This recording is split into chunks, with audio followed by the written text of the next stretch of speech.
Alhamdulillah, alhamdulillahi rabbil alamin, ar-rahmanir rahim, alladzi iyyahu na'budu wa iyyahu nasta'in. Nashhadu an la ilaha illallah wahdahu la syarika lah, wa nashhadu anna Muhammadan abduhu wa rasuluhu wa la nabiyya ba'da.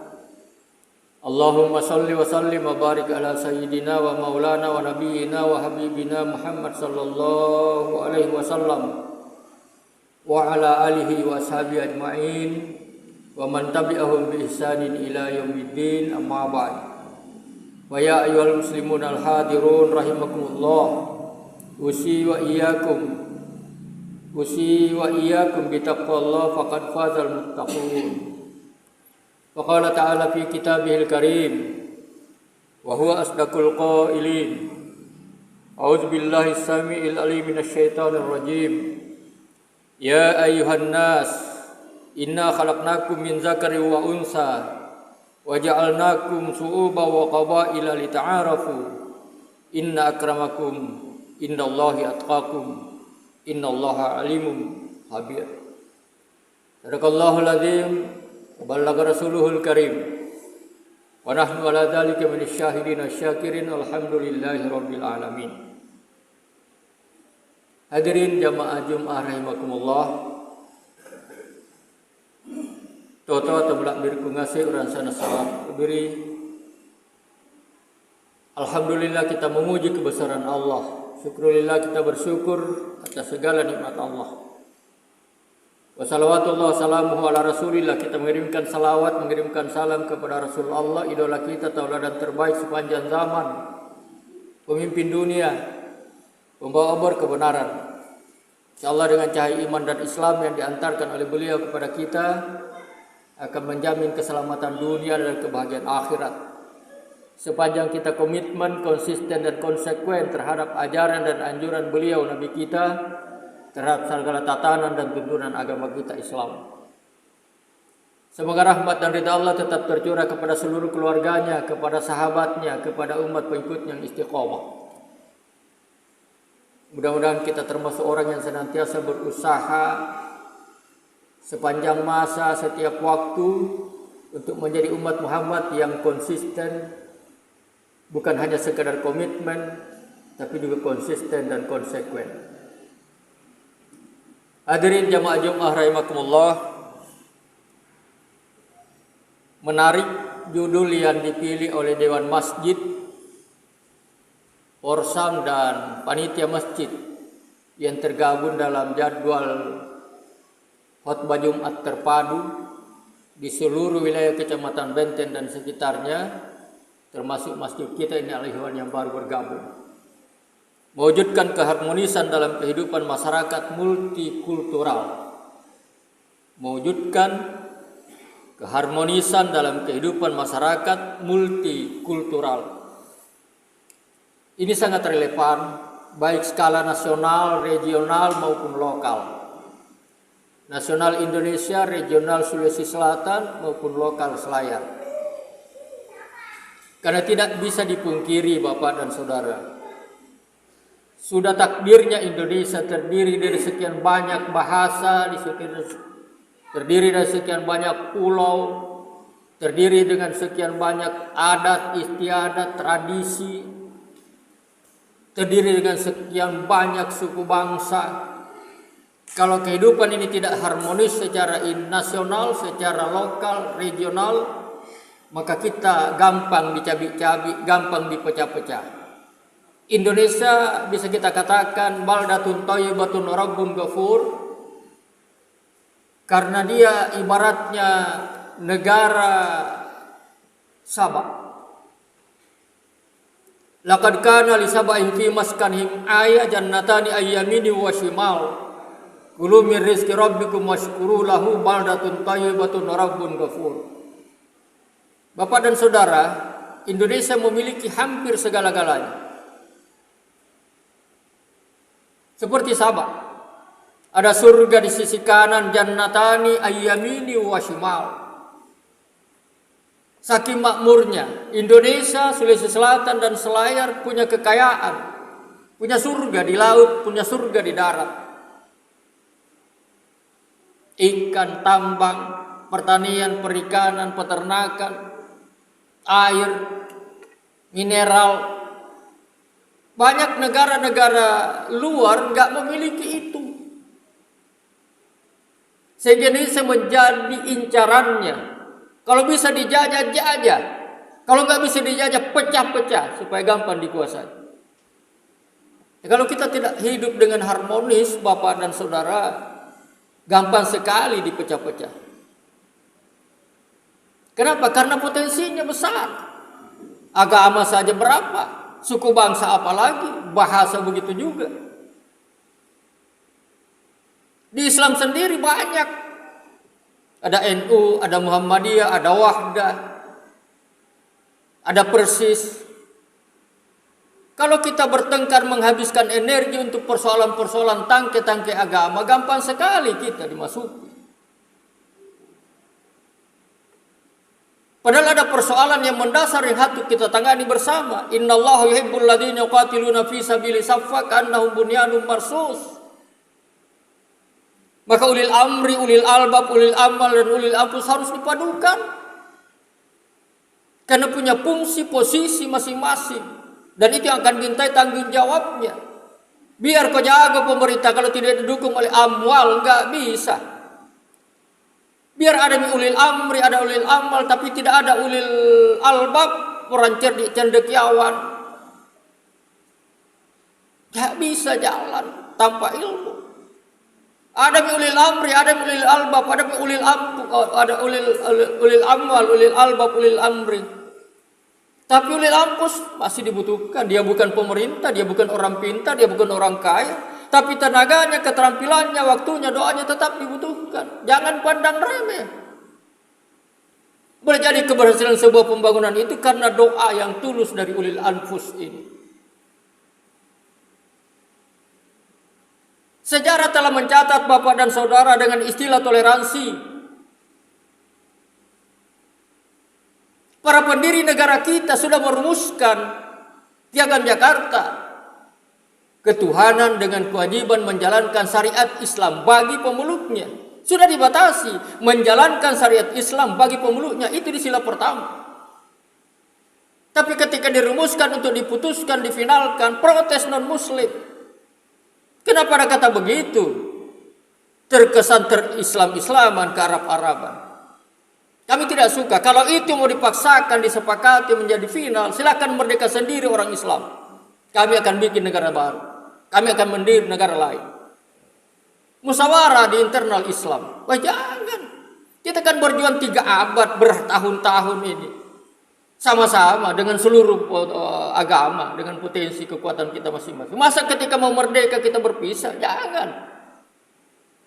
Kalau kalian non-muslim tidak sepakat, tidak setuju dengan kata kewajiban menjalankan syariat Islam bagi pemeluknya, apa syaratmu, apa usulmu?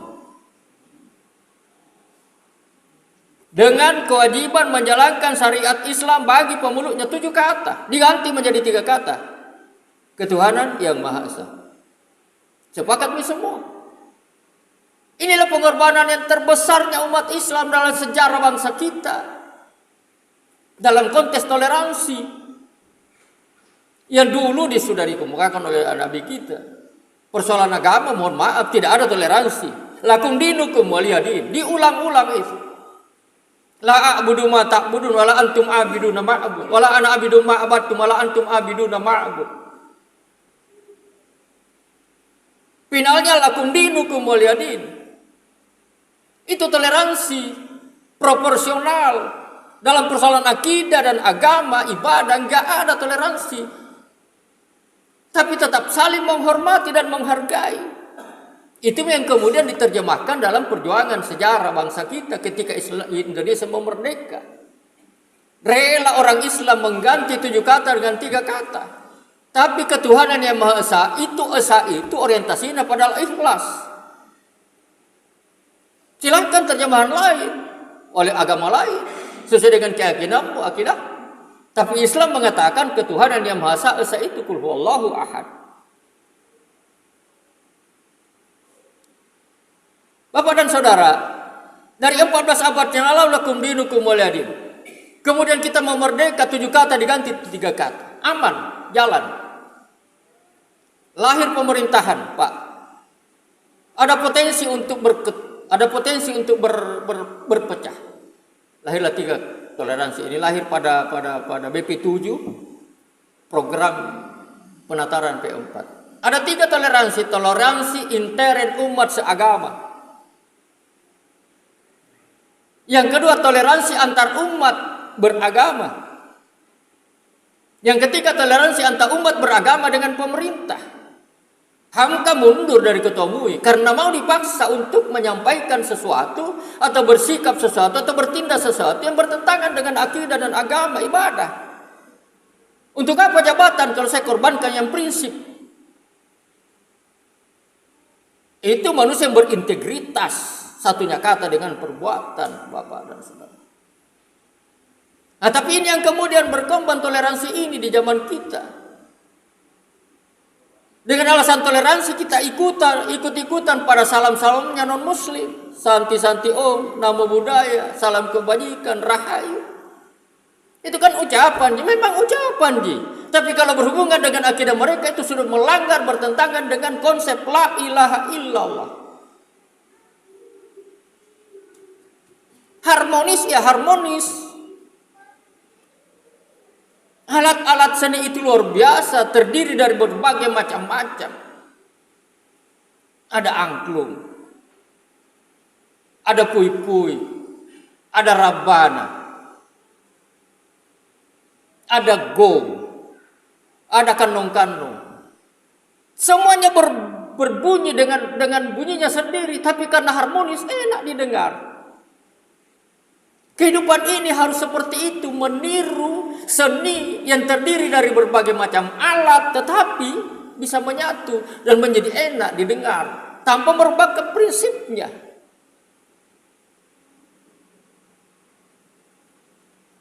Banyak persoalan yang harus ditangani bersama Bapak dan Saudara. Jangan habiskan tenaga, waktu dan potensi energi kita dengan hal-hal tangke-tangke agama. Ada persoalan pendidikan, ada persoalan stunting, ada persoalan kesehatan, ada persoalan keterbelakangan. Dan Allah sudah mengatakan, "Waliyahsyal ladzina la tarku min khalfihim dzurriyyatan hafu alaihim falyattaqullaha wa liyaqulu qawlan sadida." Ini diingatkan pada generasi pendahulu. Apakah dia pemerintah ulil amri, apakah dia ulil albab cendekiawan, apakah dia ulil amal orang kaya, apakah dia ulil ampus, tidak ada yang bisa lepas dari situ. Ditugasi oleh Allah. Waspadalah, hati-hatilah, khawatirlah, takutlah kamu semua wahai generasi pendahulu. Jangan sampai melahirkan, meninggalkan generasi pelanjut, generasi penerus yang berada dalam keadaan lemah. Ini ayat ini dalam konteks ekonomi, tapi Al-Quran tidak boleh hanya didekati dengan pendekatan tekstual, gak boleh hanya. Ayat dan hadis tidak boleh didekati dengan hanya pendekatan kontekstual, tidak boleh hanya. Di samping dilakukan pendekatan tekstual, kontekstual, harus juga ada suatu waktu kita lakukan pendekatan dengan pendekatan aktual. Jadi biar konteksnya ekonomi karena berkaitan dengan warisan ayat tadi, waliyahsyal ladzina la tarku min khalfihim dzurriyyatan di'afa An-Nisa ayat 9, dibaca ayat 8-nya ekonomi, dibaca ayat 10-nya ekonomi warisan. Itu konteksnya, tapi aktualisasikan berlaku bagi segala aspek. Jangan tinggalkan generasi yang berleban ke lemah ekonominya jangan, lemah akhlaknya jangan, lemah ibadahnya jangan, lemah keterampilannya jangan, lemah ilmunya jangan, lemah politiknya jangan. Itu aktualisasi ayat. Dan itu kena semua pada kita, tidak ada yang bisa lepas dari generasi pendahulu. Harmonisasi harus dijunjung tinggi tanpa mengorbankan prinsip masing-masing. Indonesia bercita-cita Indonesia emas 2045 di saat Indonesia berusia 100 tahun, 1 abad. Tapi Indonesia emas tidak mungkin dicapai tanpa generasi emas. Generasi emas itu ada generasi yang didambakan, generasi yang membanggakan, generasi yang menggembirakan, generasi yang menyenangkan. Qurrata a'yun. Rabbana hab lana min azwajina wa dzurriyyatina qurrata a'yun waj'alna lil muttaqina imama. Bukan dzurriyyatun du'afa, generasi yang lemah. Bukan. Nah, usia anak-anak yang sekarang 17 sampai 20 itu yang akan menjadi pemimpin nasional, pemimpin regional, pemimpin lokal, bahkan pemimpin di tingkat bawah, kecamatan, desa, kelurahan. Di usia 17 tahun, sekarang 20 tahun, itu yang akan memimpin Indonesia dengan levelnya nasional, regional, lokal.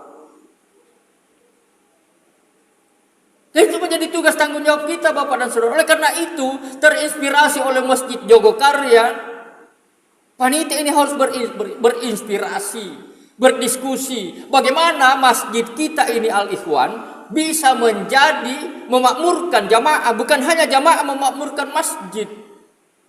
Sementara kami konsep, Mbak, belum tuntas. 40 rumah tangga keluarga yang ada di masjid ini, di sekitar masjid ini harus lengkap datanya di tangan masjid. Siapa kepala rumah tangganya, apa pekerjaannya, berapa penghasilannya, berapa tanggungannya. Dengan pendekatan IPM, indeks pembangunan manusia, indikator utamanya pendidikan, indikator ketuanya adalah kesehatan, indikator ketiganya adalah kesejahteraan. Datanya harus lengkap. Sementara kami Dewan Masjid menyempurnakan itu. Nanti kami sebar untuk disempurnakan dalam bentuk diskusi musyawarah. Lengkap datanya sehingga jika ada tetangga masjid di antara 40 itu yang intelektualnya bagus tapi finansialnya kurang, tangani masjid. Itu konkret. Masjid memakmurkan jamaah. Tapi jamaah harus memakmurkan masjid dulu. Karena apa yang akan dibantukan kepada mereka kalau tidak ada pemasukan di masjid ini? Jangan hanya mengandalkan celengan Jumat kecil. Data seluruh orang-orang yang punya ikatan emosional dengan Masjid Al-Ikhwan di Bogdia ini, yang mereka sudah berhasil di bidangnya masing-masing, apakah di Selayar, apakah di provinsi atau di rantau. Tapi yakinkan mereka dengan program. Banyak orang-orang kita di luar Selayar ini yang barangkali sudah kebingungan saking banyaknya uangnya. Tawarkan mereka dengan program yang meyakinkan. Masjid kami memakmurkan jamaah. Di antara 40 tetangga masjid ini barangkali ada yang persoalan kesehatan yang nggak beres.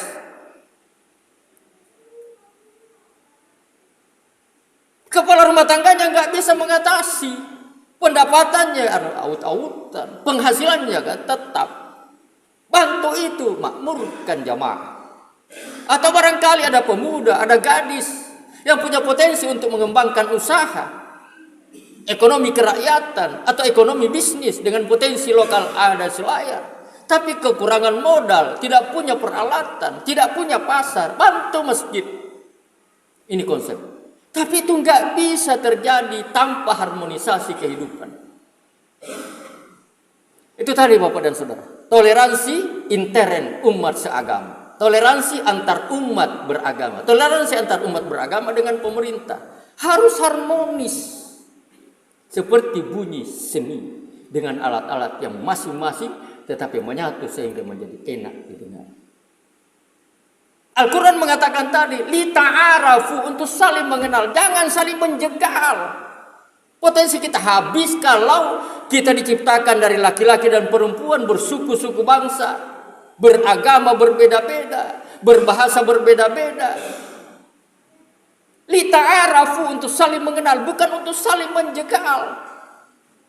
Potensi mereka barangkali kekurangan kita, tapi kekurangan kita ada sama dia. Padukan, satukan, harmoniskan untuk menjadi satu kekuatan untuk mengatasi persoalan yang kita hadapi bersama. Persoalan kemiskinan, persoalan keterbelakangan, persoalan pendidikan, persoalan kesehatan. Barakallahu li wa lakum fil Qur'anil azim. Wa nafa'ni wa iyyakum mimma fihi minal ayati wa dzikril hakim.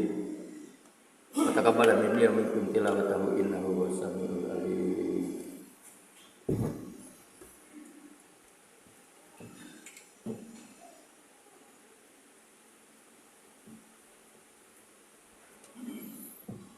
Alhamdulillah. Alhamdulillahi rabbil alamin wa bihi nasta'in ala umuri dunya wad din. Wassalatu wassalamu ala asyrafil mursalin wa ala alihi wa ashabihi ajmain wa man tabi'ahum bi ihsanin ila yaumiddin. Asyhadu an la ilaha illallah wahdahu la syarika lah wa asyhadu anna Muhammadan abduhu wa rasuluhu la nabiyya ba'da. Allahumma shalli wa sallim wa barik ala sayyidina Muhammad wa ala alihi wa ashabihi ajmain wa man tabi'ahum bi ihsanin ila yaumiddin. Faqad qala Allah Ta'ala fi kitabihil karim wa huwa asdaqul qailin. A'udzu billahi as-sami'il 'alim minasy syaithanir rajim. Bismillahirrahmanirrahim. Idza jaa'a nasrullahi wal fath wa ra'aitan nasa yadkhuluna fi dinillahi afwaja fasabbih bihamdi rabbika wastaghfir innahu kana tawwaba. Sadaqallahul adzim wa balagha rasuluhul karim. Wa nahnu 'ala dzalika minasyahidin wasyakirin. Walhamdulillahi rabbil alamin. Bapak dan saudaraku jamaah rahimakumullah, ayat yang saya ungkap tadi ada di surah Al-Hujurat, surat nomor urut 49 ayat 13. Bagian di antara kita sudah hafal, bagi yang belum saya sampaikan, surah Al-Hujurat itu surat nomor urut 49 ayatnya ayat 13. Baca berulang-ulang, bukan hanya tadarus tapi tadabbur. Hayati, renungkan apa isi kandungan itu, insya Allah. Terkadang kita malah mendapat ilmu yang kita tidak tahu siapa yang ngajar. Itu barangkali disebut ilmu huduri, ilmu yang hadir dengan sendirinya dari hasil tadabbur, menghayati, merenungkan isi kandungan ayat yang kita baca, bukan sekedar tadarus. Demikian khutbah kita singkat, mudah-mudahan ada manfaat. Mari kita akhiri dan tutup dengan bersama-sama berdoa, bermunajat, memohon penuh harap kepada Allah Subhanahu wa taala. Bismillahirrahmanirrahim. Allahumma ighfir lil mu'minina wal mu'minat wal muslimina wal muslimat al ahya'i minhum wal amwat innaka sami'un qaribun mujibud da'wat ya rabbal alamin. Rabbana la tuzigh qulubana ba'da idh hadaitana wa hab lana min ladunka rahmah innaka antal wahhab. Rabbana hab lana minas solihin. Rabbana hab lana minas solihin. Rabbana hab lana minas solihin. Rabbana hab lana min azwajina wa dzurriyyatina qurrata a'yun waj'alna lil muttaqina imama waj'alna lil muttaqina imama waj'alna lil muttaqina imama. Rabbana amanna bima anzalta wattaba'na ar-rasul faktubna ma'asy syahidin. Rabbana la tu'akhidna in nasina aw akhtana wa la tahmil alaina isran kama hamaltahu 'alal ladzina min qablina wa la tuhammilna ma la taqata lana bi wa'fu 'anna waghfir lana warhamna anta maulana fansurna 'alal qaumil kafirin. Rabbana atina fid dunya hasanah wa fil akhirati hasanah wa qina azaban nar wa adkhilnal jannata ma'al abrar ya aziz ya ghaffar ya rabbal alamin. Subhanaka rabbil izzati amma yasifun wa salamun 'alal mursalin walhamdulillahi rabbil alamin. Wa dzikrullahi akbar wallahu ya'lamu ma tasnaun. Aqimis shalah.